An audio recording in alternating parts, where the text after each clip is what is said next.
And we are live. Good morning, crypto warriors, and welcome back to the Gym and the Crypto episode 952. Today is Thursday, May 19th, 2022, and I'm King, here to bridge the gap between the community and crypto every day, Monday through Friday at 10-ish. And today's top stories, we actually have a ton of stories today that we're definitely going to be covering. FTX US to launch stock trading against stablecoins. Early polling from Terra vote indicates 91% are in favor of rebirth. South Korean watchdog reportedly fines Terraform Labs $78 million for tax evasion. Grim Reapers financial crimes unit revived to investigate Terra collapse. Novagratz says LUNA tattoo is a constant reminder investing requires humility. SEC chair uses crypto enforcement and justification for fiscal year 2023 budget. And last but not least, Coinbase launches new crypto think tank to help shape policies. But first and foremost, of course, we're going to be talking prices. Let me go ahead and pop open this chat. I see the chat load in right now. What's going on, chat? And of course, let me bring up these prices. Bitcoins, they will probably be going today and tomorrow. So I'm going to be holding it down for the TGOC team. But let's go ahead and check out these prices on the day. Okay, coming in hot, or I guess not so hot since we're in the middle of a lot of chop, is Bitcoin. Of course, you see that little wonderful spinning wheel. It's time for me to upgrade my laptop. Bitcoin coming in at $29,702, up a whopping 0.52%. Ethereum down $1,979, 0.89%. USDC coin is keeping its dollar peg. There we go. BNB at number 5, $303, up 2.72%.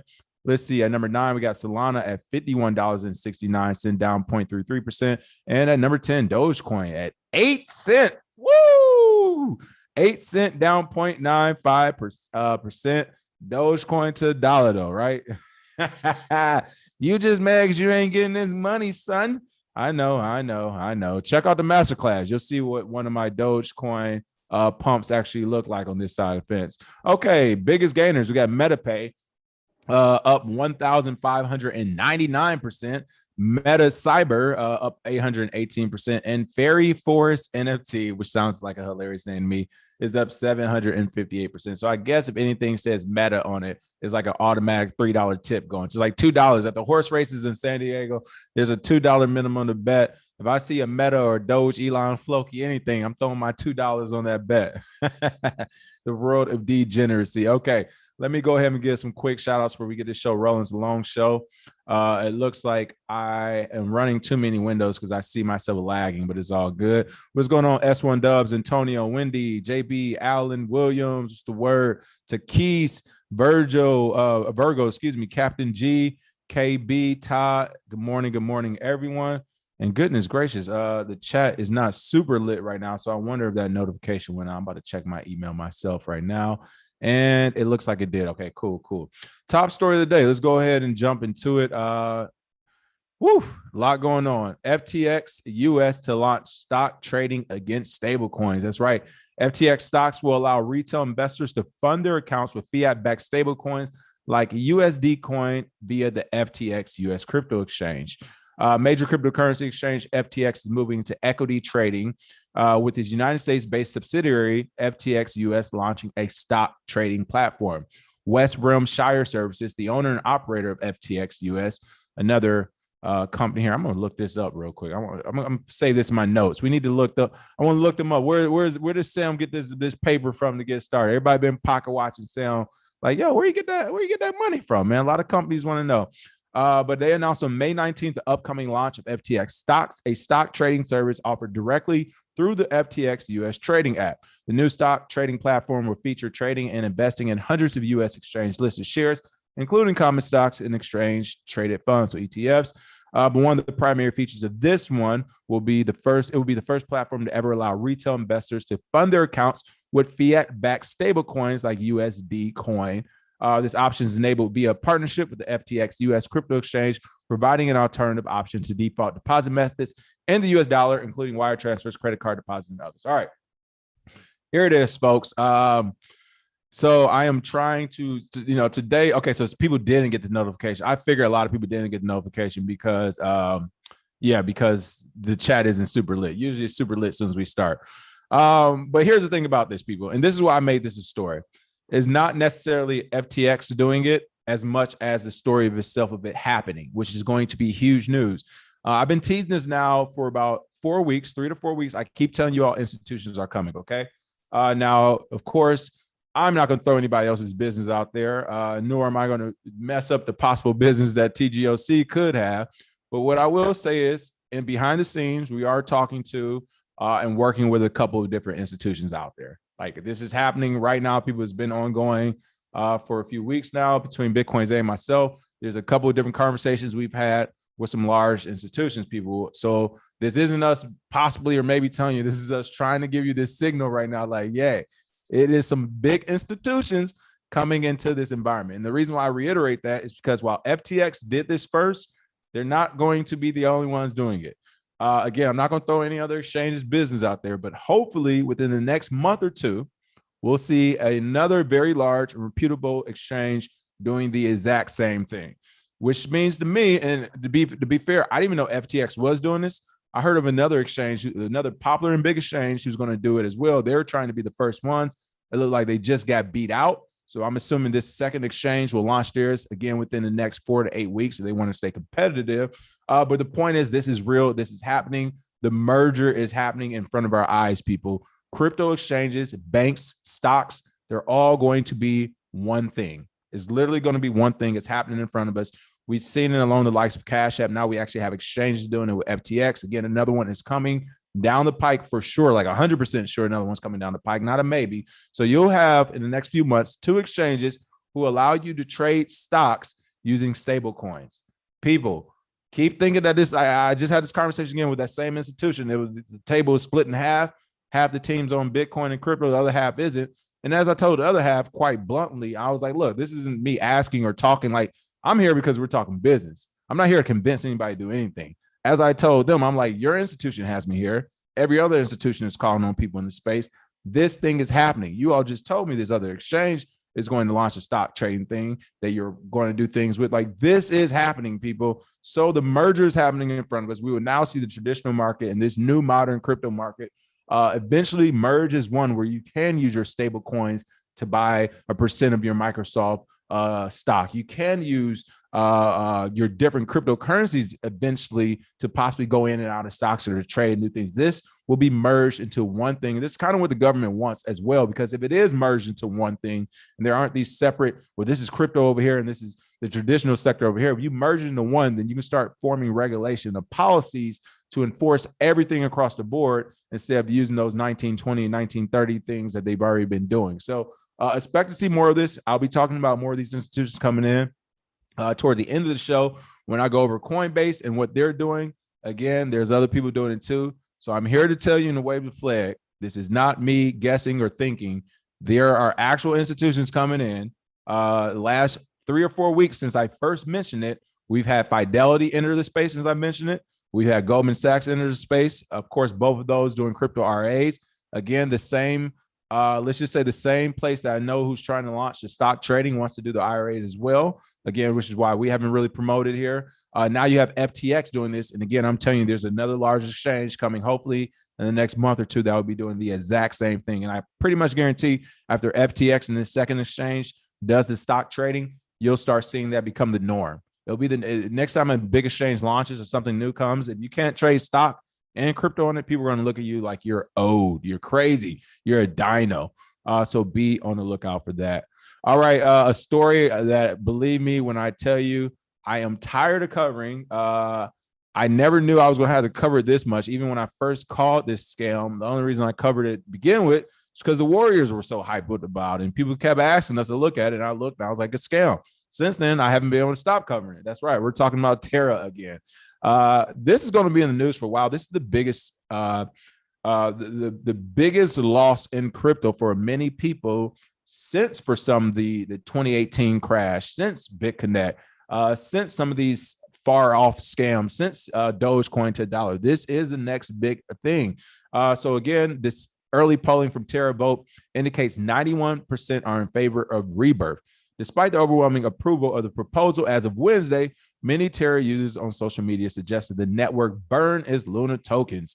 That's right. Terraform Labs CEO Do Kwon's plan to create a new blockchain without the algorithmic stablecoin Terra UST has support of 85 million community votes. So again, for the people in the back who missed the message or decided not to watch the video, only read the headline, this is the only reason why, like, these type of things are why I said the buyback into Terra is again, not investment advice for what I'm talking about when I'm doing, when I'm looking at my own portfolio, was a possible opportunity I was looking into that I'll still probably move forward and do. And that's because of the community and because of institutions coming in, injecting capital and trying to buy up projects that already have proof of concept. And this specific project, while it should not be considered a proof of concept for any functioning business or algorithm, in this space it is, and that's the community, human capital. So you got 85 million community votes. That means there are, let's just say, I'm not sure how they did the voting based off of tokens or whatever. So I'm not going to say this accounts to 85 million people, but what I will say is there is still a community around it, people. There's a community around it. They want this thing to work. They're dying for it to work.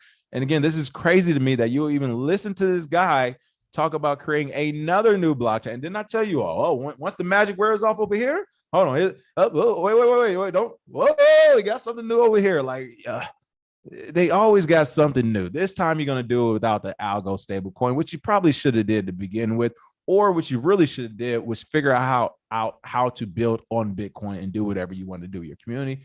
Regardless, I digress. It is what it is. This is the market. The market has decided the fact that they have 85 million community votes means that they do have a community that people are still interested.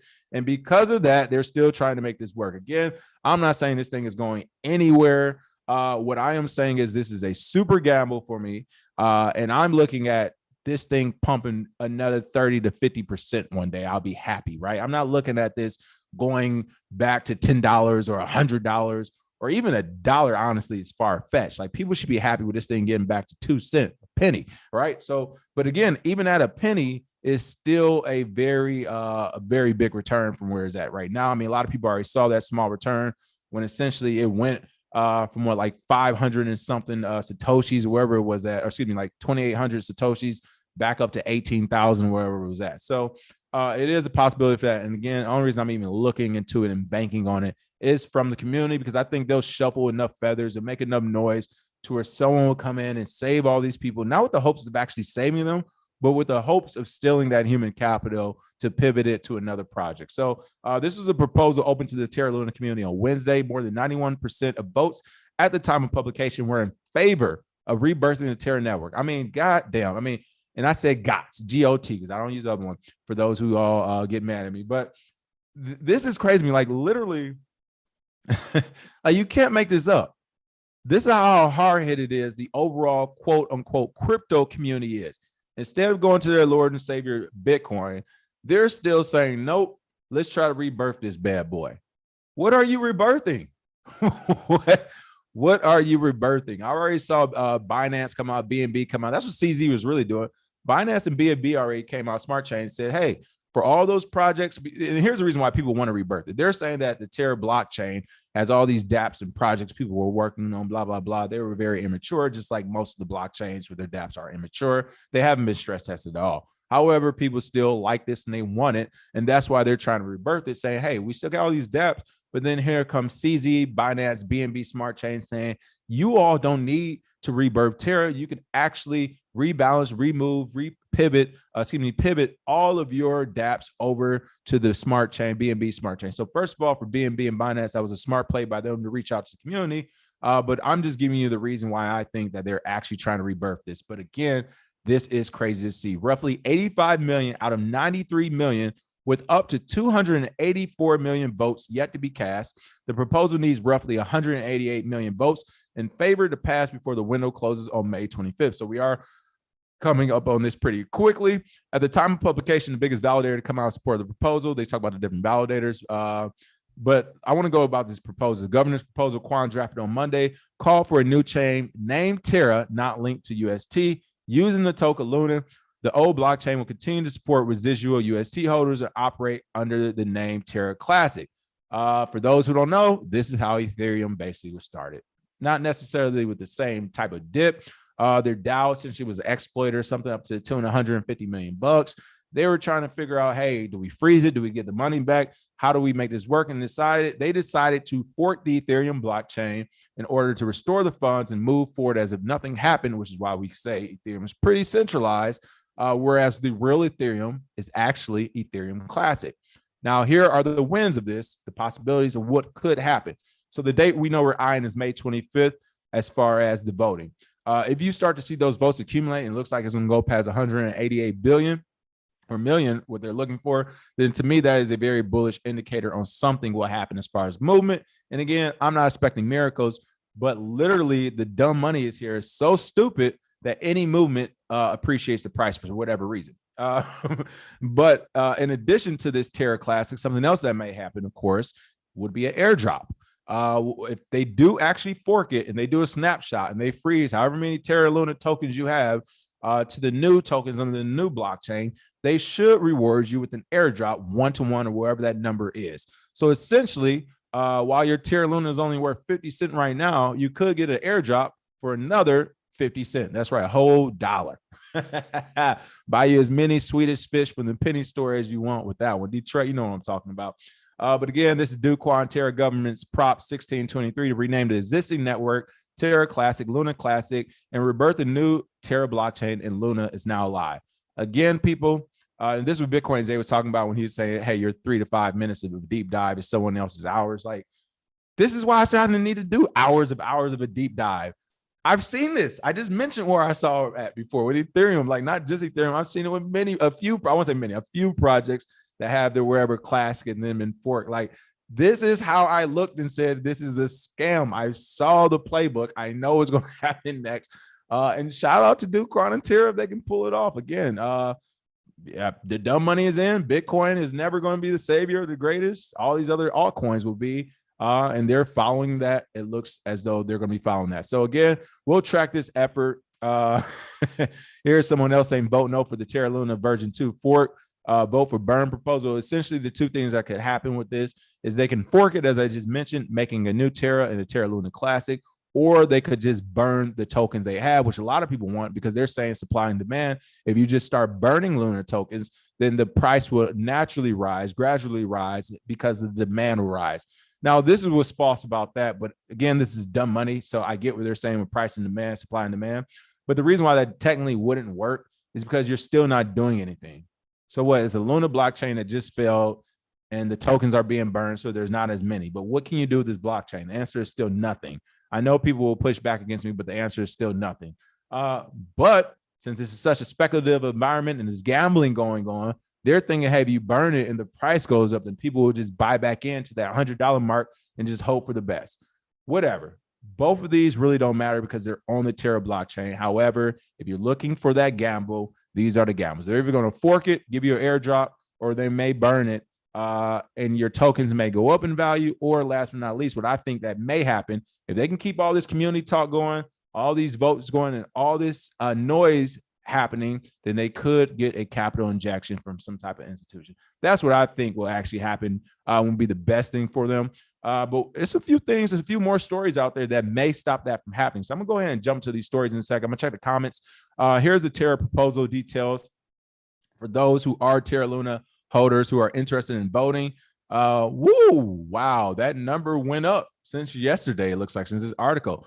It's at 157 million now, and I believe they said they need 188 million. So again, as I said, they have a real community, people. I don't know who these people are. Wink, wink. I'm about to talk about one, but they have a real community of people. Let me go ahead and get in these comments. I see the comments are starting to light up, so people are now here. Let me go ahead and give some shout outs and say what's up and see what's going on. Todd said they're coming for Webull and Robinhood. Exactamundo, they are. FTX has no liquidity for Matic right now. Let's see what's going on. Chappie, no notification, but I made it. Ashley, listening in the shower soon. Good day, Warriors. Here we go. Hey, I don't care if you're in the shower, if you're driving, or you're at work. You turn this on, you hit the thumbs up and smash that like and share. Hey, seriously, that's what we need more help with, people. If you all can start sharing videos, that'd be a great help because we need to penetrate this audience. And I'll tell you again, I'm going to talk about one of these Luna holders in a second. I already mentioned them in the top of the show. But I'll tell you why we need to share. I'm gonna be a little salty this morning. What's going on, Damon King, Next World Leader, Leroy, STL? Okay, so a lot of people did just get the notification. That sucks. Let's see what's going on, KB. Let's see, Captain G, what's up? What's up? Will 45, Young Ears, Winnie Nichols, Alpha Predator, what's going on? Let's see. Jeremiah said, damn, the takeover is going to be crazy. People, you don't understand. Yes, anything that will be tokenized will be. I am trying to tell you, I'm so excited. Even if things don't come to fruition with the gym and the crypto, KRBE Digital Assets Group, Bitcoin, ZNI, with some of these institutions we're talking to in the background, all that stuff, it doesn't even matter. Like the fact that our foot's in the door, that we're allowed to have these conversations, allowed to know what, FTX is blah, blah, blah. Fidelity is blah, blah, blah. There's like this guy, this group, this woman, this, that, just to be in the door to have these conversations for what we want to do in this space has been eye-opening, and it definitely helps as far as knowing what's going on at that next level, that next tier. Will trading only be USA based or globally? Also, can we buy global stocks too? So the way it looks, they're going to only start USA based. And I'll talk more about that here in the next couple of articles.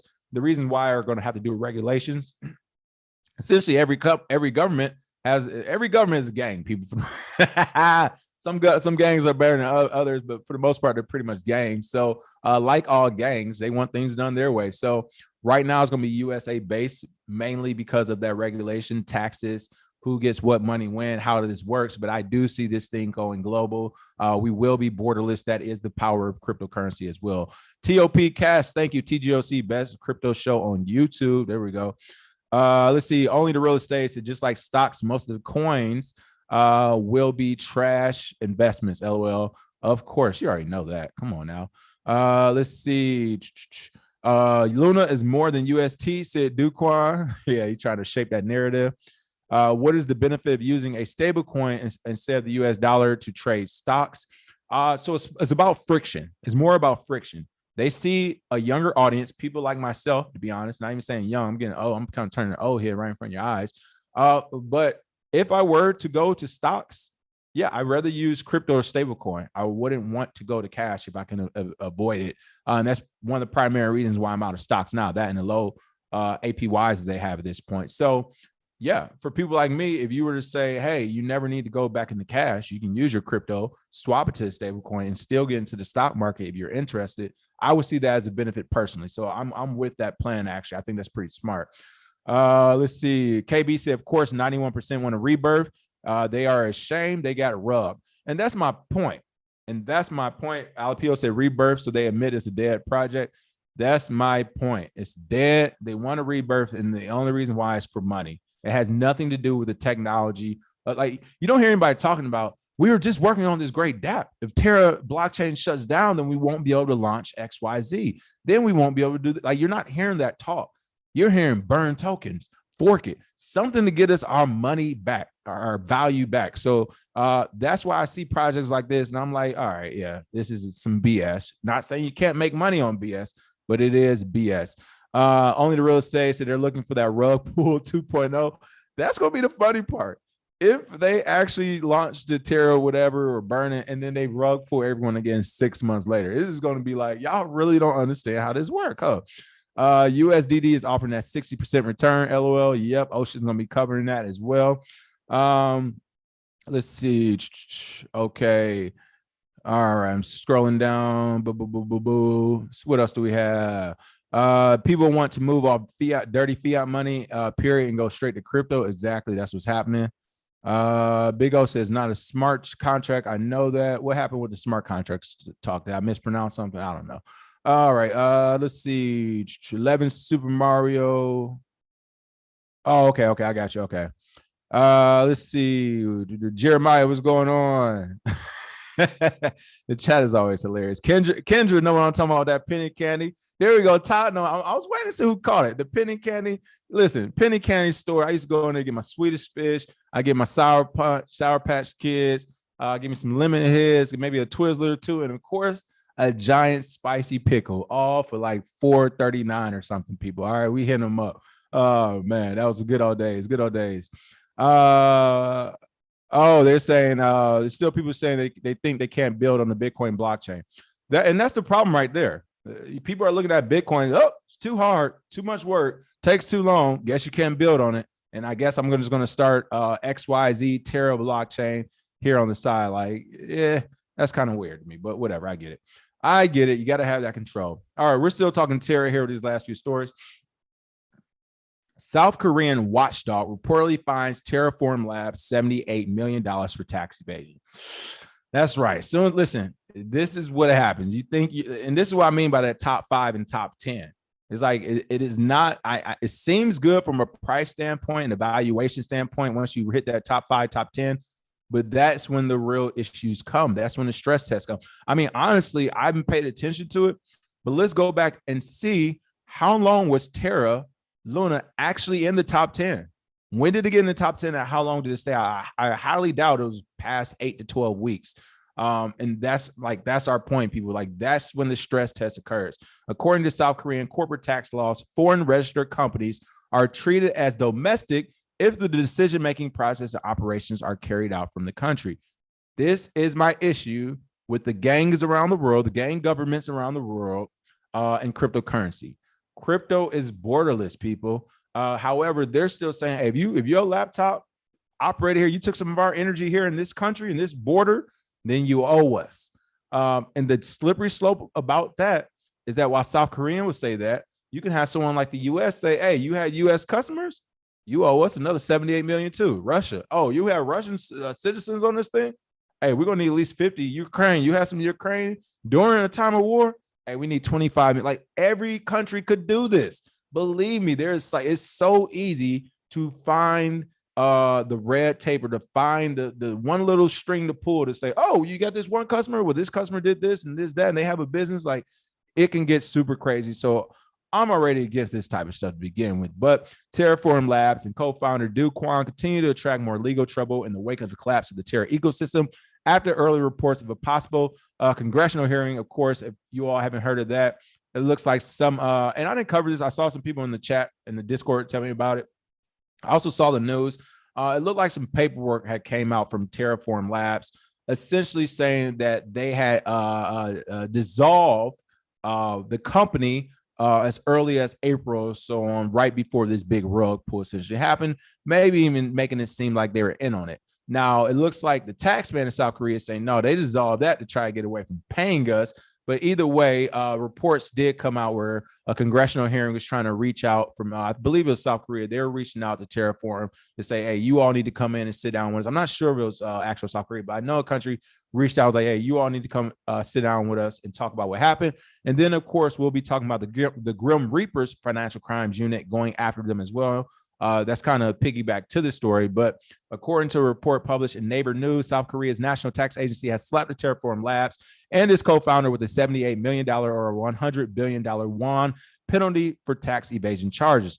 It looks like the report highlighted that Kwon was unhappy with crypto taxation in the country since last December and tried to liquidate Terra's domestic operations just before the infamous Terra LUNA crash set in. And of course, some people are saying, hey, did this guy know the crash was going to come when he did that?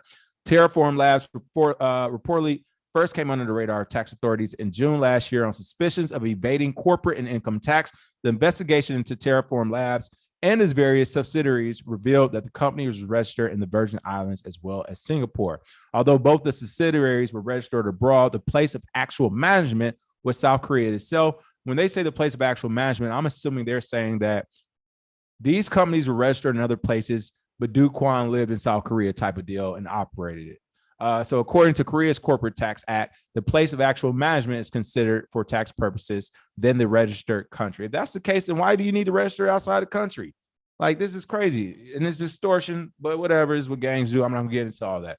I bring all this up for a couple of reasons to show you that even if, even if there were an institution that wanted to inject capital, this is the type of thing that's going to stop it from happening and Terra going down even further until this dies. And that's that they don't want to, if an institution or company comes in to inject capital or to save Terra, they don't want to incur debt.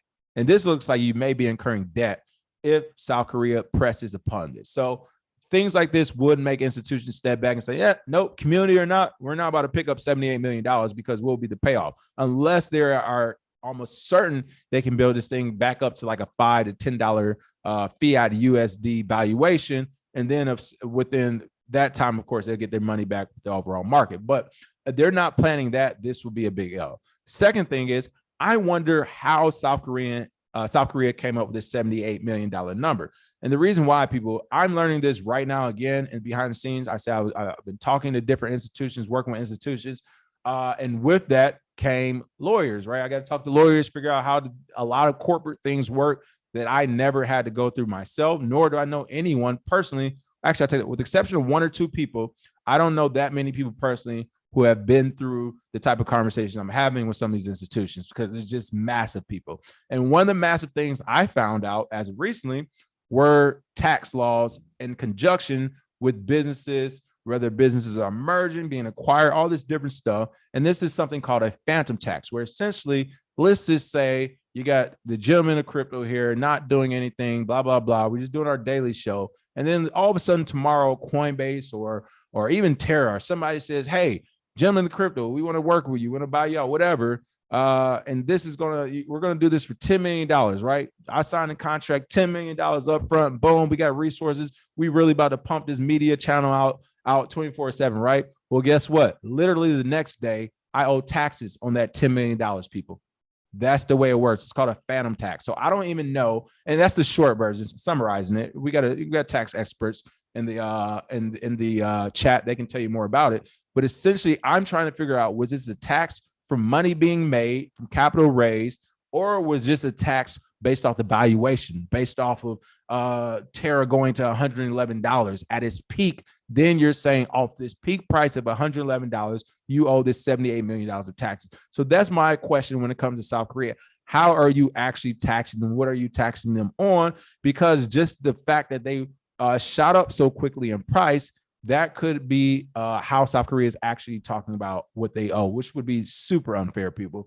But again, going into that story, again, I told you on piggyback, Grim Reaper's financial crimes unit revived to investigate Terra collapse. After over 2 years, the feared investigative and prosecutorial team has been reformed by the new president to look into the mess caused by Terraform Labs.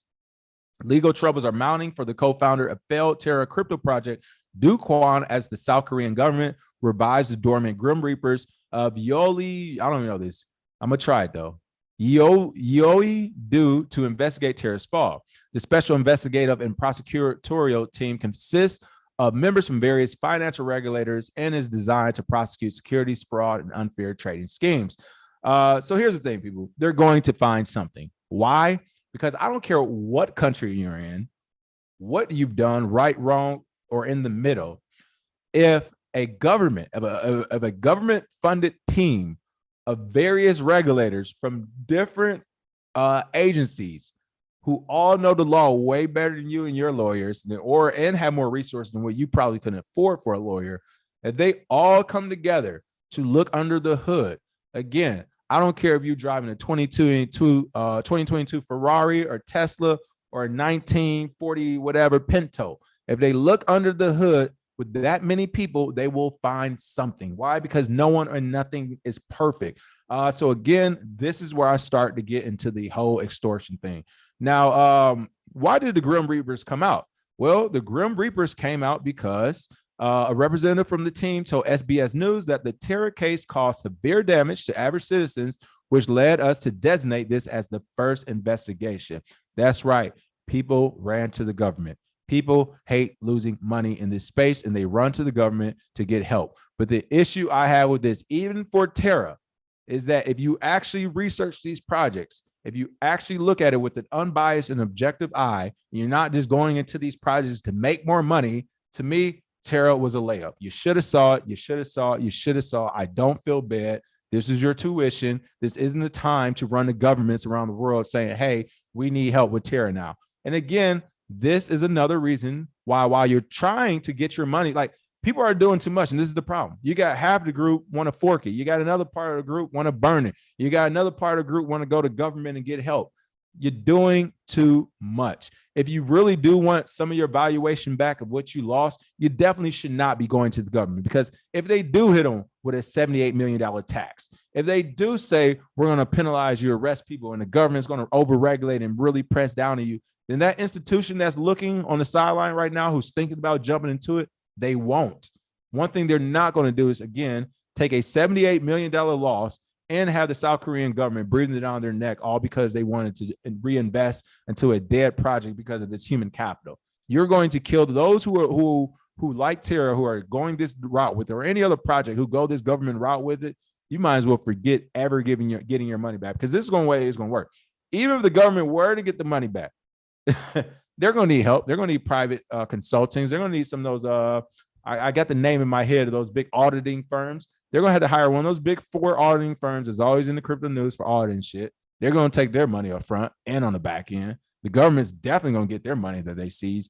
And then from there, they'll start to redistribute to whoever they need to redistribute to. And by then, it's going to be next to nothing. So instead of going the government route every time your project fails because you didn't do your own research, or you didn't know what to look for, or you didn't watch the Gem in the Crypto, or enter a Discord, or take a master class and reach out to figure out we can do our due diligence for you, then this is what comes with it. But going to the government is going to actually destroy any chance you have of getting that project back on its feet, or getting you any of your capital and value back. So again, even when it comes to Terra, I'm against this whole, let's go to the government and figure this out.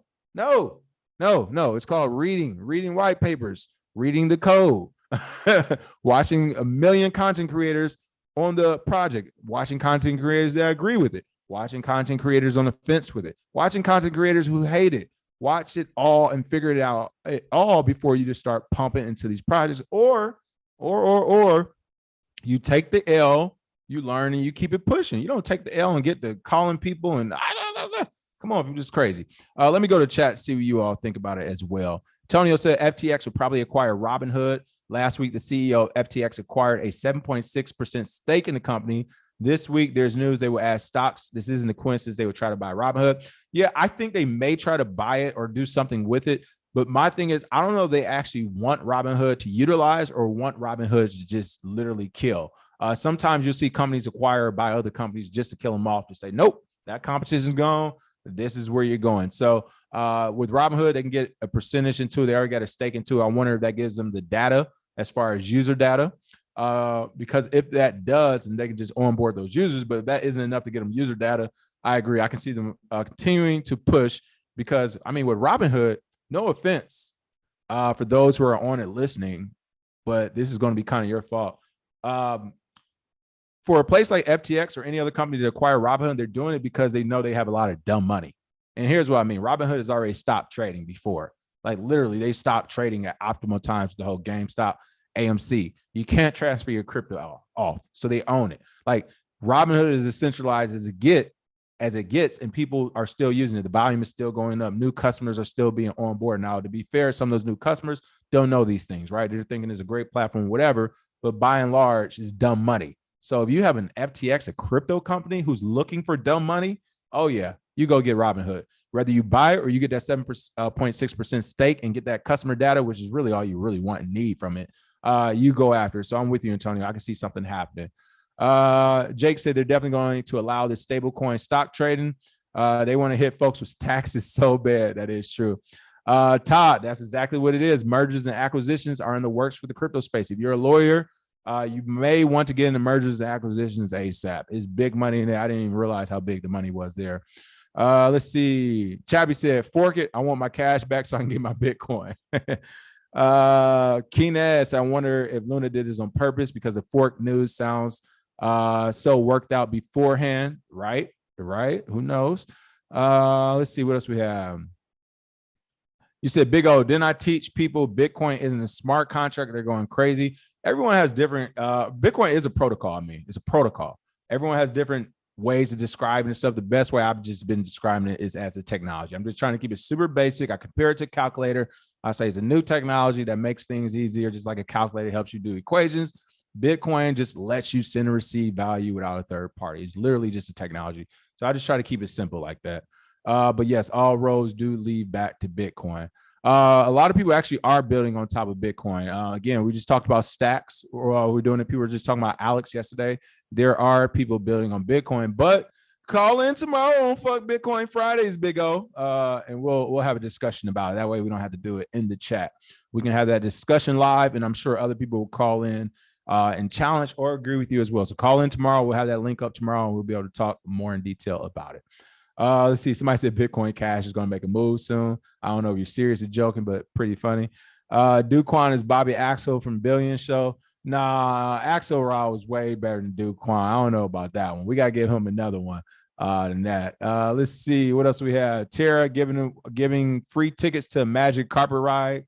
They got a loan line called the Staking Room. G Barclay. Pretty funny. Let's see. What else do we have? Yes, I'll definitely drop the link tomorrow for the call-in show. Don't worry about that. I always drop that link, baby. Let's see. Alex said we should turn on our timestamps in the chat so you can see how far behind I am. Listen, those things. Hey, how to turn them on, Alex? Let me know. These things be zooming through. Alex, I'm about to give you a hard time too. Only time I can even talk to you, Alex, during the chat. So what's up? All right, Novogratz. I got to talk about Mike Novogratz. All right, here we go. Shout out, all right. I gave Mike Novogratz his flowers a long time ago because for those who don't know, Mike Novogratz did I give him his flowers? I might have actually given him a hard time a long time ago too, but let's just say I talked about him years ago when he first entered the crypto space. I think he got in crypto in like 2017, 2018, something like that. And for those who don't know, Mike Novogratz essentially was like a disgraced Wall Street person. And I say disgrace because, so here's Mike right here, Bitcoin Zay's buddy, even though Zay like to deny it now. That's him and Zay's old pals, don't you worry. But no, he was a disgraced Wall Street trader. Let me see if I can bring the Wall Street. He was kicked off of Wall Street, people. I won't say like kicked off as in you're not allowed to come back, but he didn't know what he was doing. He lost a lot of people money and they was like, hey, you need to go. So I'm trying to see. Here we go. Brazil Wallet Fortress Fund. So this, hey, I don't know you, man. There's no offense. I would love to have you on the show, Mike, if you want to talk about this, but I got to flame you up too. And it's not more or less a you thing as much as it is a market thing that's kind of pissing me off. But again, this was October of 2015. Literally just a few months later, I was entering the Bitcoin market in 2016. But Brazil Wallet Fortress Fund forced out Novogratz on Wall Street Journal. That's right. This is Mike Novogratz. It looks like the shakeout in emerging markets may have claimed the scalp. Oh, this is Wall Street Journal. Bruh, the Wall Street Journal is talking about have claimed the scalp. Like I said, he got kicked off. The shakeout in emerging markets may have claimed the scalp of one of Wall Street's most successful investors. So shout out to Mike. He was successful at one point. But you're only as successful until you stop, which is why I'm actually all for funds, especially in crypto. Like, I would say have planned dates and redo the fund. So this isn't like the traditional market where we're going to get the 3.5% gains a month and then 20 a year or whatever. Is like, no. In crypto, have a number. If the fund is at 30 million, get it to 100, get everybody out, restart the fund. The fund's at 200 million, get it to $1 billion, get everybody out, restart the fund. And I say that because crypto is so cyclical right now, especially looking at the happenings. I wouldn't even want to keep a person in 10, 15 years unless they were literally investing, putting in money and walking away. They're looking at every year at 20% here and this and that and trying to pull out. I would say do it in terms, do it in periods. But the Wall Street Journal reported that Michael Novogratz recently decamped from Fortress Investment Group and shuttered his macro hedge fund amid turmoil in Brazil. According to the publication, Novogratz lost about $100 million in the last 2 months alone and came on the heels of a $150 million bath the fund took on a wrong bet placed on it doesn't say. So it looks like he oversaw $2 billion in assets. That included $1 billion in the micro fund or the macro fund, essentially. But he lost about $250 million of that before they booted. And it looks like that fund was down 17.5% for that year up until that month. So that was crazy to see. So essentially lost $250 million, got kicked off of Wall Street in 2015. 2016, I'm assuming he took that year off. 2017, 2018. Hey, have a bright idea. What I tell you? Oh, wait, guys. I know how to do what I did here, right here. All right. So And the reason why I'm about to give Mike Novogratz a hard time is because, as much as, like, to be fair, he has done a lot for the market, right? Anybody who's been on Wall Street, who came over to crypto for whatever reason, right? Even if you're kicked off, you're still switching sides. You're still telling your old cohorts and buddies and companies and people you've worked with about it. Now, granted, his word probably doesn't mean the same. And now this is about to be a double L, but at least he brought people over. Now, here's my beef with it. When Mike Novogratz came over to cryptocurrency, the Bitcoin and crypto, he's on all the news publications, CoinDesk, Cointelegraph. Everybody's covering him. Interviews here, CNBC. And I will be honest, this is the saltiness coming from me right now. Fucking how? You got kicked off Wall Street for losing too much money. So you pop up in crypto and now they all on you, like they sucking you up. I don't get it. When literally you have people like Bitcoin Zay and I, who's been, and not just us, there's many other people. You got crypto blood. You got Chris Dunn, who's like, he's not as vocal anymore, but who's been in the space. You had Tracy Mayer before he went a different direction. You got Andreas Antonopoulos. Like you got Max Kaiser. You have a ton of people in crypto who know what they're talking about, who are very good, that can go on these channels. And shout out to Fox. They did have Bitcoin Zay on. And a few other publications, places had both of us on, some of these other people. But the fact that I'm seeing Novogratz on TV and on the internet 24/7 talking about crypto as early as 2017, 2018, when he first entered this market, is absurd. And this is why you get the Terra Lunas of the world, because you have people like him who actually don't know what they're really doing. Yeah, I can tell you they don't know what they're doing because they're getting everything tattooed on them before Bitcoin. And they're leading people astray, and people are just listening to them blindly, and they're still listening to them and writing about them. And I say, stop or don't stop. I could really care less. As long as your portfolio is doing good, why are you angry, right? If your portfolio is doing good, you should never be angry in this space, which is why I'm pretty relaxed every day. I wake up, do the show, I'm in Hollywood, get some things going. But still, it is very frustrating to be trying to build this thing up. We got a ton of content creators on our channel. I was doing a great job. And people are eyeing the likes of the Novagratzes of the world. Oh, he was on Wall Street. Or it's a couple other big ones too. I'm not going to name them because there's some of Bitcoin Zay's pals and they haven't brought no smoke to me. But yeah, he was the only one. It's Mike Novogratz. And I'm thinking of another two people who came in 2019 and 2020. And all of a sudden they're in every publication and their podcasts and this and that. And it's like, really?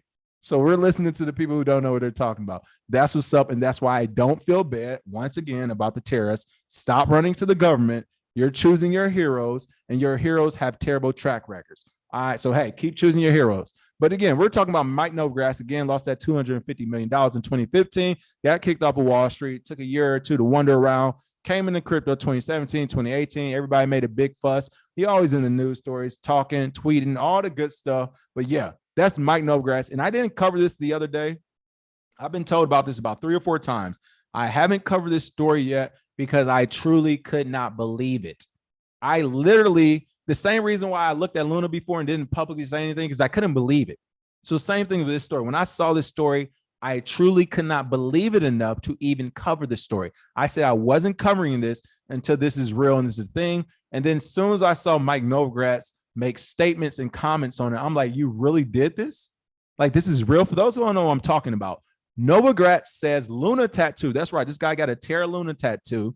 Is a constant reminder investing requires humility. No, investing requires due diligence. Investing requires research. Investing requires objectivity. Investing requires you to be unbiased. These are the things investing requires, not just humility. Like, what?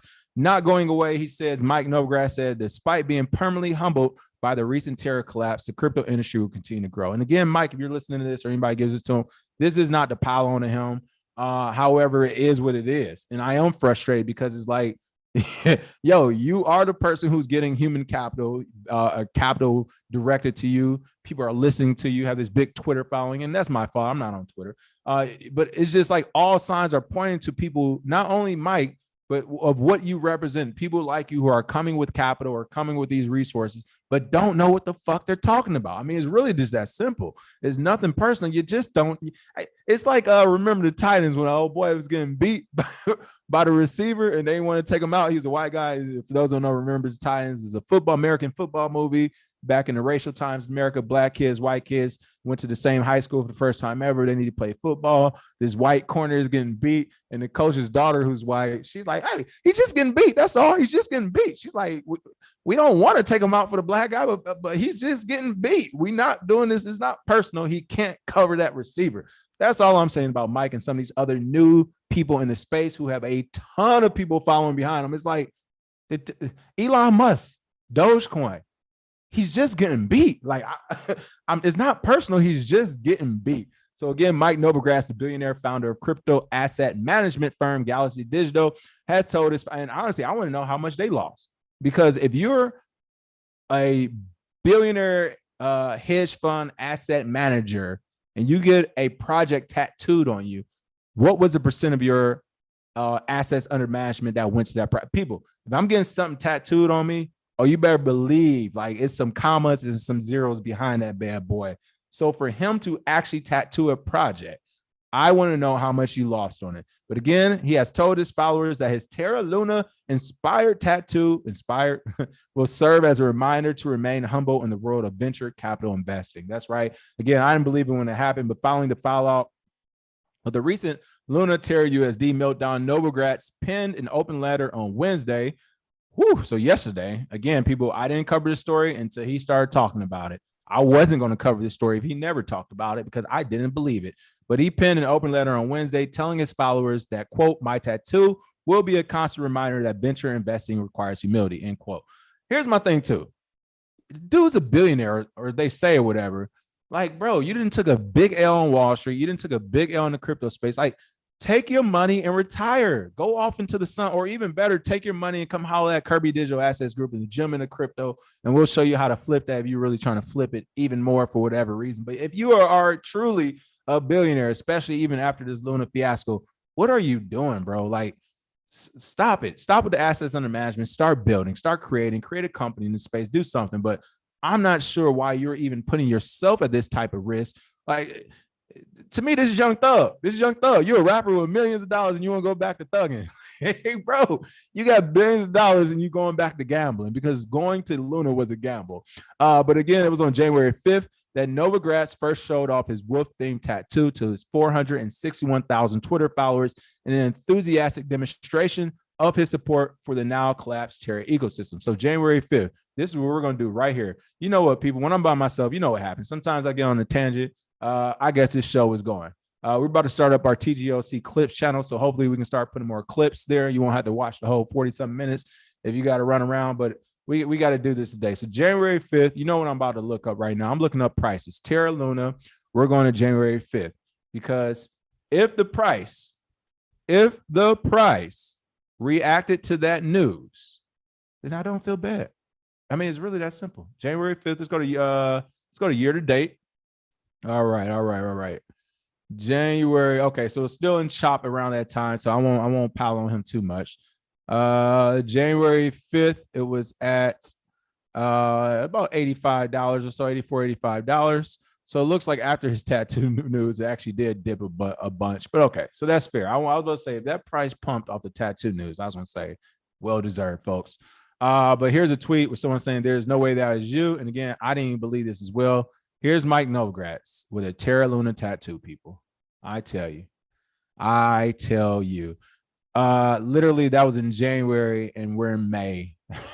Hey, but look, at this point, Mike, if you're listening, you might as well get your whole portfolio on it, because that'll at least be doper. Like, shout out to Ken Bozak. Ken didn't stop. Ken got his dash. I think he might have got a Bitcoin B and he kept going. But yeah, at this point, have fun with it. Like, do a list of all the dead projects you invest in. So I'm like, you literally have to have fun with it. Please don't cover it up. This is a part of the crypto history and a part of your history. I would say add to it. Either add all the bad projects you've done, or moving forward, add all the winners. So let's go ahead and add a Bitcoin B in the moon, maybe, or the sun. That way the wolf is howling at the Bitcoin B. We can add that there. And then we can build around the stars with other projects. But yes, this is a billionaire hedge fund, or whatever you want to call it, investor who got kicked off of Wall Street for losing too much money. and which should honestly be kicked out of the crypto space for this same type of behavior. But we don't kick people out. We let your portfolio speak for yourself, and here's speaking for itself. Again, I didn't believe this story when it happened. And again, I want to be clear. I am salty today with some semi hate, just a little bit, not a lot. And the only reason why is because, again, this does frustrate me when I see new people like this coming to the space, talking and pointing fingers in this direction. We need to be doing that. I even seen them respond to Zay, telling Zay something is right or wrong, what he needs to be doing. And again, I didn't even respond because that's supposed to be Zay's homie. I let it go. But yeah, like, bro, shut up and take notes. Shove and dribble, shove and take notes. He's quoted as saying, "This does not mean the crypto market will bottom and head straight back up. It will take or is this something saying?" Oh, yeah. So the collapse dented confidence in crypto and DeFi, says Novogratz in the letter. Whenever money is lost in such an abrupt fashion, people want answers. He said that despite last week's heart-wrenching market pandemonium, and again, you sound like a noob to me, even though you've been in years. Last week was not heart-wrenching. We've been saying we could go in a 2-year bear market for forever at this point, for like the last probably 4 to 5 months. It's possible because the steam has been running off from the institutions, and we still have to wait for a halving. So it wasn't heart-wrenching. It's not going to always pump, people. But he said, despite last week's heart-wrenching market pandemonium, the crypto industry looks stronger than ever and wouldn't be going away anytime soon. This does not mean the crypto market will bottom and head straight back up. It would take restructuring, a redemption cycle, consolidation, and renewed confidence in crypto. No comment. Our team's initial thesis for investing in Luna was centered around the expansion of blockchain native payment systems. Well, if this is real, and again, he explained that Galaxy Digital invested in Luna in Q4 of 2020 using balance sheet capital, and clarified the firm's treasury never used UST. And that's when he said it was around the expansion of blockchain native payment system. If that is true, if that's the real reason why you did it, even though it's not fully the real reason, I would say it's 50-50. It's about a blockchain native payment system, and the other 50 is a blockchain native payment system that they can get in early on and in control, because there are already blockchain native payment systems that are working better than what Terra could have at its inception. So this makes no sense. But it looks like, oh, it is in the article. Okay, it looks like the firm expects to post a $300 million loss in net comprehensive income as of May 11, bring the partners' capital to $2.2 billion, a 12% decline. So you guys are fine. You still got $2.2 billion.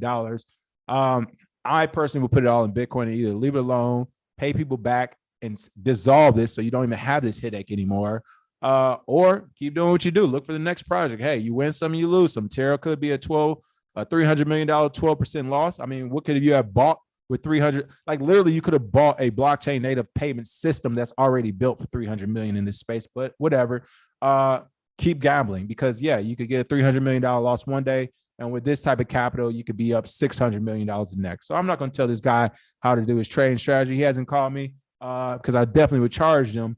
But again, yeah, this is also talking about Pantera, of course, who turned that 1.7 million into 170 million. But yeah, I mean, it's interesting to see. Terraform Labs revealed Thursday it had cashed out roughly 80% of his Luna investment well before the collapse. And this is Joey Craig from Pantera. Is this from Pantera? Yeah, this is from Pantera Capital. Clarify, we didn't invest in Luna in those private financing rounds. We bought it once it was in the public markets in July of 2020 via our liquid trading vehicles, not our venture style investments. We managed that position down over time as it became increasingly profitable, large, in order to maintain a diversified portfolio. We initially invested in Luna because of the progress we saw in developer adoption, the payments usage, the broader ecosystem being built. See, all the other shit, to me, this keeps telling me they don't know what they're talking about. We saw in developer adoption, the payments usage, and the broader ecosystem being built on Terra. That is super speculative. And they both keep telling you the same thing, which lets me know they don't know what they're talking about. They are gambling. They just have a bigger pocketbook to gamble with. And because like people with $1.7 million, I'm telling you now, you can literally put 10 to 20K into so many far off projects, and one will hit. And as soon as one does hit, you're looking at anywhere between $3 to $5 million back on it. So it's not super hard to do it when you're starting off from that. But again, this is that letter if you want to read it from Galaxy Digital. Hey, my bad, y'all. I lost 300 million, but we still got a big portfolio. We'll continue to move forward. So the flash crash of Luna UST. This is what he learned. Keep a diversified portfolio. This is what I was just going to key on next, people.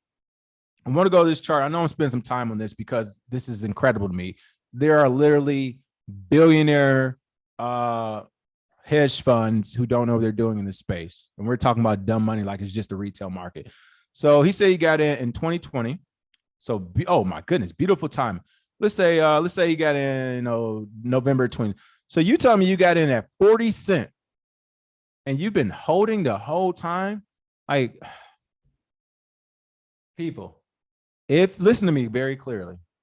If you get in at 40 cents, unless you really know the due diligence of a project, like, no, this thing is headed to $10. This thing's headed to 20. It's headed to $5, like $30, 100, whatever. At 40 cents to $111, $115, $117, it looks like you should have next to nothing left. You understand? Like, listen to me now. You should have next to nothing on that investment left, especially from the initial investment. The initial capital should have already been pulled off. There should be nothing but house money and profit at this point. You mean to tell me you rolled 40 cents to $115 and you didn't take profit along the way?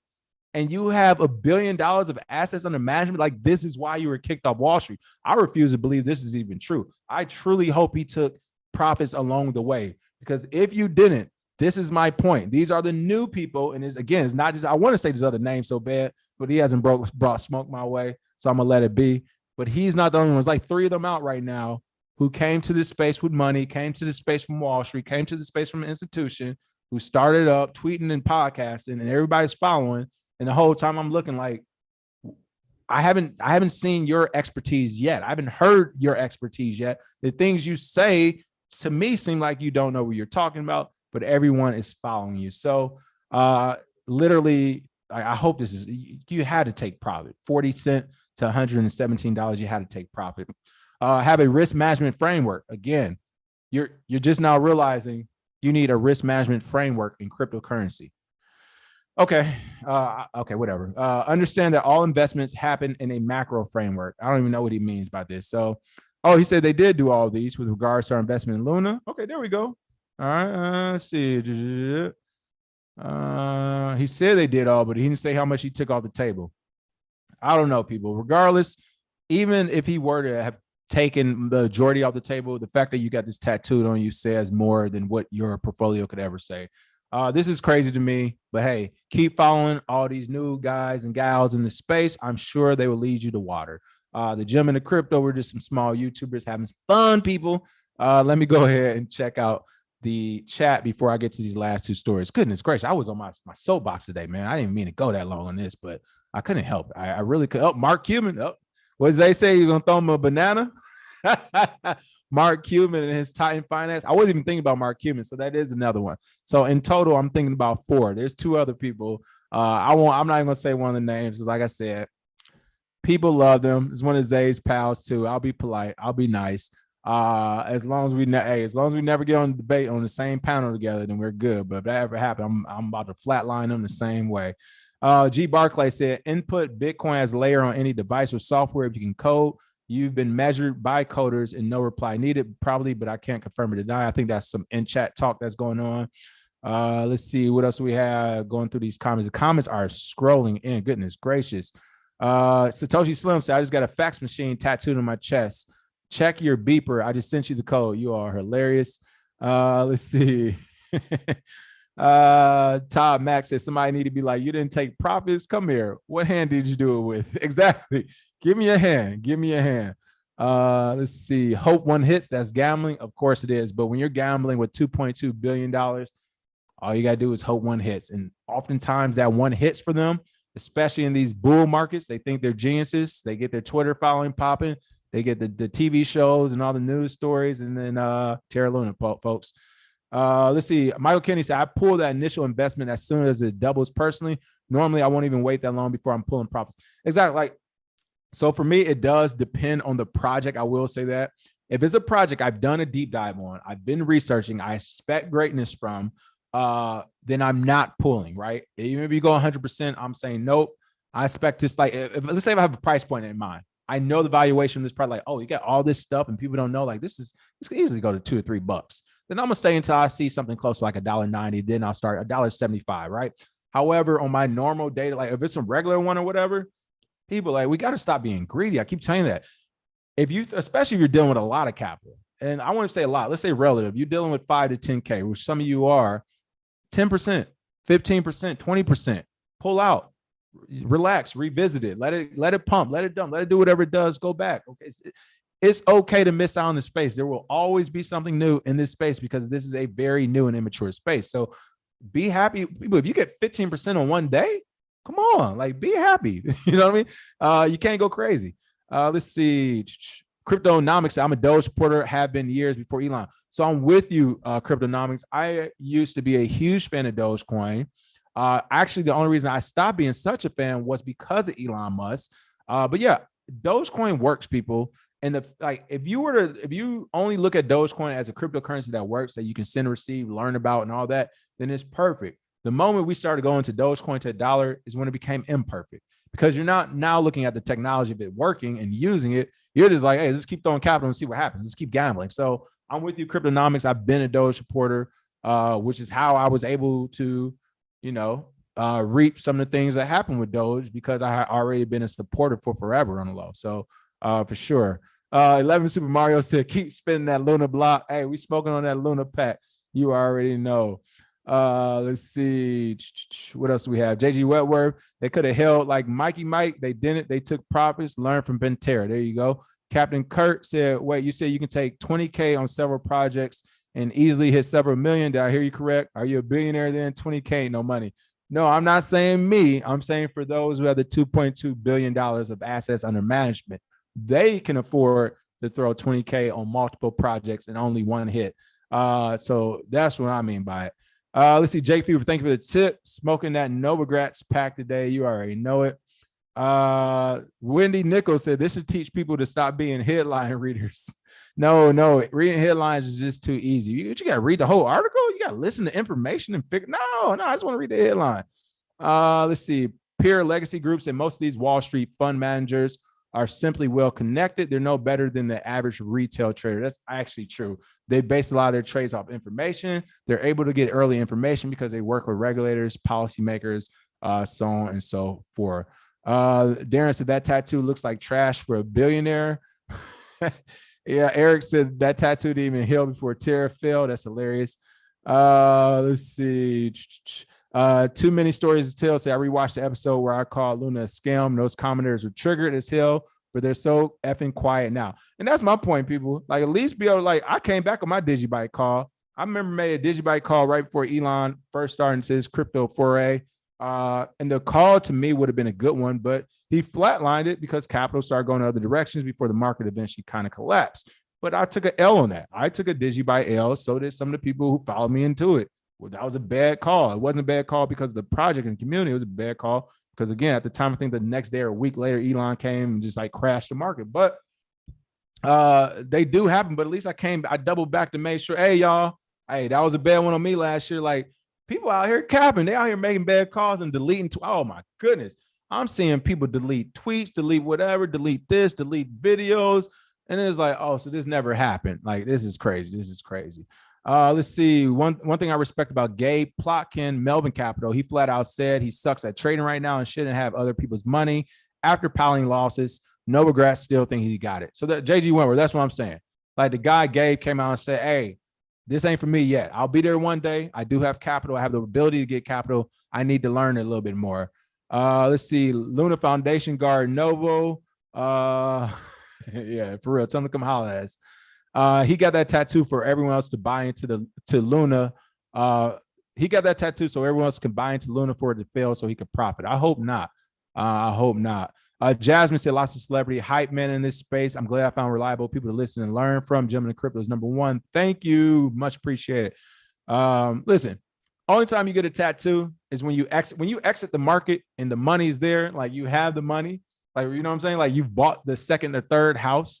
You bought the exotic cars. You bought your new wife or husband, for you ladies. I don't know. When you have actually cashed out, is when you get the tattoo. You do not get the tattoo while you are still in the market, my friends. That is a very, very risky. And honestly, the way the universe be jinxing people, I would have been scared of that as well. So yeah, you definitely don't get a tattoo while you're still in the market. So crazy. Let's see. JG Wetworth quote say the market has been pretty turbulent over the last year, and that's why we closed most of our positions before any of this happened. About 80% over the last year came out gradually. Is what I'm assuming they're saying. Like, so that means you're not good traders. And just say that. It's okay. It's all right. It's okay to have $1 billion of assets under management and not be a good trader. Like, you could be like grayscale. Like, just buy the underlying asset. You don't have to actually be trading. Everybody wants to be the brilliant, and that's what I don't get. This guy says he's a billionaire, bro.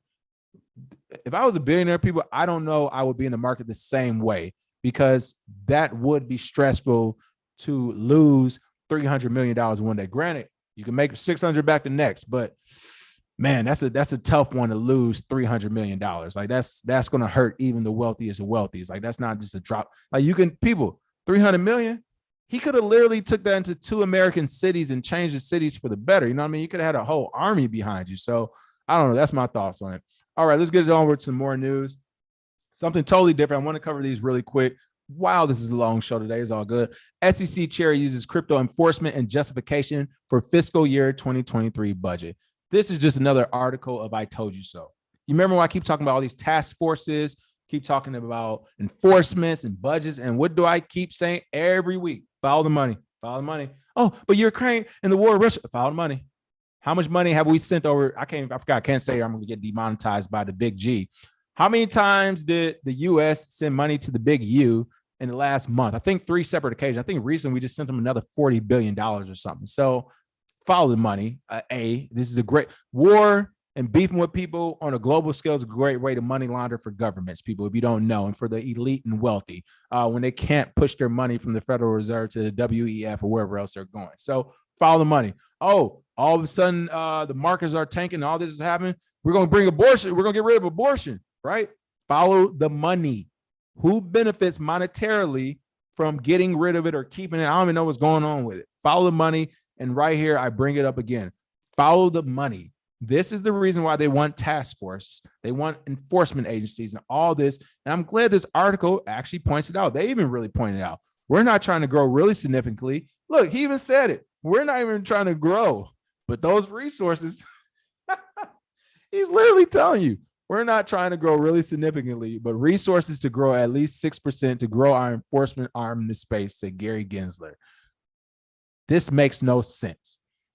If crypto enforcement is a must, if it's so many issues that you need a new enforcement wing and arm and all this other stuff, why are you not trying to grow significantly? Because if I were losing a war or a battle or anything, and I've been in the military, if we only went out with one ship and was dropping bombs, or we on the ground, forward deployed, whatever, no, we're trying to grow aggressively. Shout out to my admiral. He taught me the best lesson. He said, I want this to be as unfair of a fight as possible. I want to have every resource, bomb, human, weapon, everything we can, and I want them to lose everything, and I don't want us to lose not one person. That's how our admirals and generals of the United States think, people. They want to grow significantly. They want to have as many resources as possible. They don't want a fair fight. They want it to be unfair, so we just overwhelmingly win and go home to our families. But you're telling me Gary Gensler, another person in the government, another regulator, who holds maybe not the same type of kinetic power, but the same type of power, is saying, no, we really don't want to grow, y'all. Nah, it's a big, crypto's a big problem. It's a big war. We're fighting, but we don't want to grow. We just want those resources. Exactly. You just want the money. Like, as a gang, I'd rather you just come out and be like, hey, SEC needs some new money. Like, who gonna pay up? I will pay, honestly, for some good faith. I will pay, like, this is my wiki donation right here. Please keep Wikipedia up and leave me alone, okay? In a written testimony for a Wednesday hearing of the U.S. House Committee of Appropriations, Gensler said that he supported President Joe Biden's request to budget more than $2.1 billion. Do you hear that, people? $2.1 billion for the SEC in fiscal year 2023, allowing the regulatory body to increase its enforcement division by 50 people. The SEC chair cited concerns about the crypto space, referring to markets as highly volatile and speculative, as well as the need for new tools and expertise to address enforcement. So a couple things. I'm not going to go all the way in on them, and there's the reason why. It's business. I have a really good feeling that all these 50 people they're going to hire and the hiring they're going to do in the future, they're going to need a masterclass, people. I mean, I don't care. This is the part where we can be what we want to be and we can say what we want on this show, talk shit and swallow spit. They can like us or not like us. They're going to need a masterclass to teach all these people. Because for one, let's say you do get hired by the SEC for this crypto enforcement. The way the government hires, they're going to hire two types of people. Your hard chargers. So essentially in the federal government, if you're a hard charger in the military, oh my God, you do this, that, and the other, you're amazing, you're great. You get a harder job next time. Why? Because they know you can handle it now. It's unfair in the federal government, actually, because it usually does not come with pay raises or promotions, but you will get more responsibility. Now, it does help you on the back end long term when it comes to becoming the SEC chair or an admiral general. One day you took the hard jobs, like you're pretty much a shoe-in. But on the front end, this is where they load those people into jobs like this. So you're going to get hard charges, people from other parts of the SEC who have done an amazing job, who probably don't even want to go to crypto because it's so confusing, but they're going to say, you guys have done such a great job. You go to crypto, and then you get a second type of person, the unenthused one, the person who doesn't want to be there, but they're doing just enough that the federal government can't fire them without a lawsuit, right? You've got people like that in the military too, like, fight, right? Bro, I ain't trying to fight. I ain't trying to be near nothing. I'm not trying to stand watch. I'm not trying to do nothing but collect my check and sign these papers. Like, we have people like that in the military too. There's a ton of people who will tell you, like, I'm not trying to be near no physical activity, no action. I don't want nothing but to sit in this air-conditioned office and support the military while I'm in the military. And that's okay, because we do need support functions, even though everyone in the military, especially active duty, should be ready to fight at all times, I would say. But I digress. My point is the two types of people that will go over to this new arm, those 50 people will be a mixture of hard chargers and people who want nothing to do with this space. Regardless, both of those people are going to need to learn about the space. And it's only so many limited ways to teach them everything they need to learn all at once. And we're one of them. So I'm going to hold some of my stuff only because I know we'll probably work with them. But again, Gary Gensler is being quoted as saying the additional staff will provide the division with more capacity to investigate misconduct and accelerate enforcement actions against her. It will also strengthen our litigation support, bolster the capabilities of the crypto assets and cyber unit, and investigate the tens of thousands of tips, complaints, and referrals we receive from the public. You see that? Tens of thousands of tips, complaints, and referrals we receive from the public. It was the public and the bankers that wanted this thing to be funded, and here we are. But again, I'm not going to get into this. They're talking about enforcement actions and everything they want to do. But the real story is the headline, people. They're doing this for money. And it is what it is. It sucks. But this is what the market is going to do. And I expect this budget to increase over time. It's $2.1 billion for this first go round. For the 2024, actually, I take that back. For the fiscal year 2025 and 2026 budget, mark my words, watch those budgets, because after the next halvening, crypto and Bitcoin is going to go so parabolic, they're not going to have a choice but to really start throwing money at these enforcement arms. So 2023 now, we got 2.1 billion. Give it another give it another 2 years, add in some inflation. I can see them getting anywhere between $5 to $6 billion from the government. It would be like a regular defensive budget going toward the SEC. So that's what we're looking at when it comes to the SEC on that one. That's crazy, but it's going to happen. Eric Jones, thank you for the tip. Said no. There we go. Let's see. What do we have in these comments? Alex said, King got time today. You know I do. Today I actually did have time today. Let's see. Happy tantalizing Thursday. There we go. Yep, I saw the UFO thing is in the news as well. Todd Mack said, yep, and that's why you don't go helm in your initial Listen here, you dirtbag. No, I'm just messing with you, Todd. Listen, Todd knows the game. Y'all are terrible, man. Todd said that's why you don't go helm in your initial PT test, physical training test, essentially for the military. He said F around and run a 2 mile if you want to, LOL. So essentially the way they do it sometimes, and maybe they do age. They actually do age, and they do age and something else. But yeah, some services and some units, they go off your initial PT test. So if you run something fast, swim something amazing, push-ups and all that, it's like you can never go back down in numbers. So I'm with you. Like some people will they barely pass the first test, so their second or third test, they're looking like an all-star. So I get you. You're hilarious. Let's see. JG Wetworth said, damn near years later, we're sitting at a 2x or something. Could have bought basically anything else and been up 2x. Exactly. Let's see. Michael Kennedy said, I'm on one today. I started early. I'm running late. Someone woke up on the questionable side of bed today.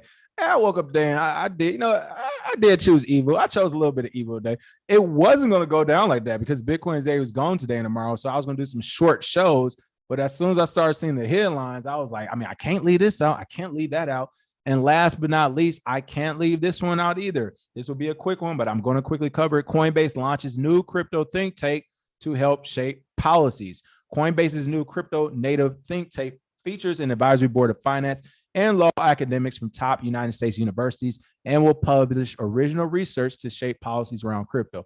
You know what? It was crazy too. I wanted to use a soundboard today and it's working and everything, but I knew if I use a soundboard, this show probably another 15 minutes longer, so I just ignored it for now. I'm not going in detail on this. The story is in the headline, but I bring this up for two reasons. What's the buzzword you all just heard a few weeks ago? SROs, right? Self-regulatory organizations, or was it something like that? So it's basically self-regulation organizations or whatever that's coming into the crypto space. This is what essentially Coinbase is about to launch, this new think tank. I want to bring this up for a reason. Again, I keep saying this because I keep saying it because the conversations are happening. They are not the only ones, folks.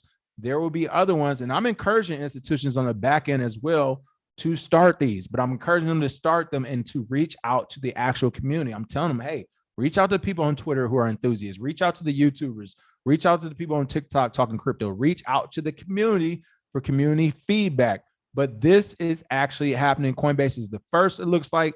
I'm guaranteeing you they won't be the other one. That's why we saw the SRO buzzword. And again, I've even had conversations where I'm encouraging institutions to do this as well. But yes, crypto think tanks are on the way. I am all for it as well.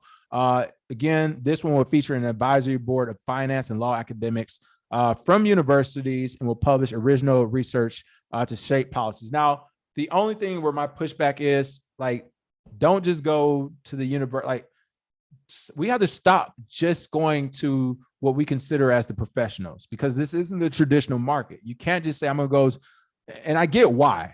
Because when you're looking at, I'm gonna cut my own stuff off. When you're looking at institutional money, accredited investor money, traditional money, then they do want to see, did this bank co-sign? Did this regulator co-sign? Did this government co-sign? Did this university co-sign? So I get it, especially when you're actually doing real original research. You do want the best people doing that. However, it is very difficult to research and come to conclusions about things you don't know about. And there isn't a plethora of finance and law professors around the United States that know about cryptocurrency or the things that the community wants in it. So to me, this looks like you're going to hire these top academics to shape things for organizations and institutions as large as Coinbase, so they can figure out the road ahead for exchanges and how everybody will operate within this framework of exchanges and so on and so forth. Eventually, if you get enough regulators and politicians on your side, then you can help shape things for the overall market. This is the way we're going to tax. This is the way we're going to onboard, offboard, all this other stuff. So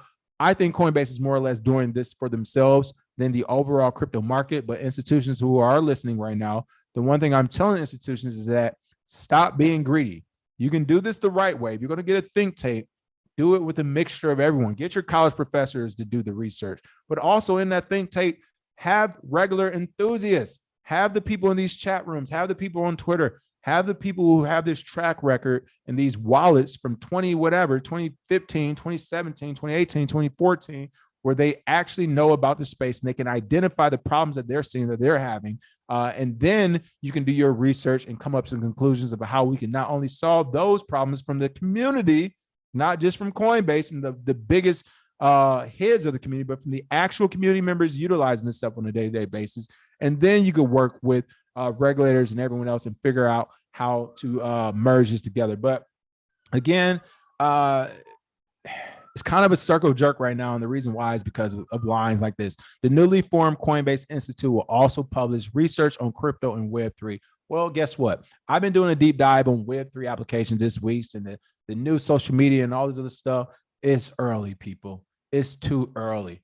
It's too early for them to be doing a research paper on Web. Like, why do we need a research paper on Web3, Coinbase? Like, I get it. I get what you're trying to do from a business. Wink, wink. I get it. Don't get me wrong, but I don't get it from what you're trying to do from the overall community. So this seems to be just to be a Coinbase business move, but no worries. We'll see more of these moves being made by more institutions as they roll into this space. So be on the lookout. This is going to be a real thing. SROs. self-regulated organizations. And I'm all for it. I think if we can, regardless of how I feel about Coinbase and what direction they're doing, at least they're moving, they're taking a direction. Doesn't mean it's going to be perfect the first time through, but I'm all for the Coinbases of the world and every other institution. You know what? While we're BSing over here, maybe the gentleman of crypto, KRBE Digital Assets Group, will get an official think tape started as well. But I'm all for it. This is the only way we'll be able to secure and make sure we hold on to the narrative of this market and keep the market what it is for the community versus what they're trying to turn into, which would be for regulators. And again, that whole thing with FTX now adding stocks, like the regulators love that. They're hoping every crypto exchange out there will offer stocks because now this isn't no middle ground or gray area, or maybe we can regulate crypto like this. No. Now it's full on fledged. You got stocks on your platform? Yeah, this is the way you roll. KYC everybody, AML everybody. This is the way it's going to work as long as you got stocks on your platform. So I can see that kind of happening. All right, with that, that is my long, short show today. F your feeling. Goodness gracious, I really did go in today. F your feeling said, is the black-owned shea butter lubricant protecting your hands from calluses? Listen, I still have it. I had to go back to my regular shea butter. I only wear it when I go out because it got that sweet cinnamon smell to it. It's amazing. But listen, I will tell you what, F your feelings. That shea butter had my skin popping. All right, y'all gonna leave me alone. That was hilarious. That was a pretty funny one that day. All right, I don't know. I feel like we need a soundboard. Just remember Novogratz. Everything's good. The tattoo's cool. And you really didn't lose your money. Everyone, listen up. You didn't lose your money. Now you have your, technically you kind of lost your money. And it's gone. And of course, I got to do one for the governments out there. Hey, South Korea saw Do Kwon and that price point go up to $117. And they was like, from here on, nothing goes down unless I'm involved. No blackjack, no dope deals, no nothing. A nickel bag gets sold in the park. I want in. That's what it is, people. I didn't make those rules if that's our governments. All right. And last but not least, hopefully, well, I would say hopefully this wraps it up, but it looks like we will honestly be talking more Terra in the future because that boat is at 157 million. They get it to 188 million. Moves could possibly be made. So we'll continue to cover that if that bounce back ever happens. Just don't forget though, Do Kwon Connect, people, is real. What's up?